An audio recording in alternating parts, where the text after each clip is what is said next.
how to recover deleted Facebook Marketplace listings. So if you want to recover deleted Facebook Marketplace listings, then unfortunately, once your Facebook Marketplace listing is deleted, it's gone for good.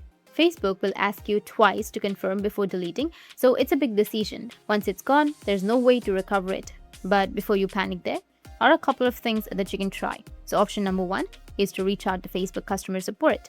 If your listing was not deleted by you, it could be due to a technical issue in their case.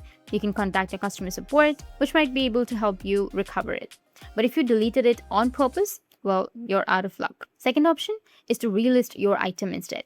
Without stressing over, you need to go with Marketplace option. And from the top left, you will have these three horizontal lines. Here, tap on Sell and then go with Items and create a new listing. Go with your photos, the title, price, category, condition, description, and all of the listing options as well.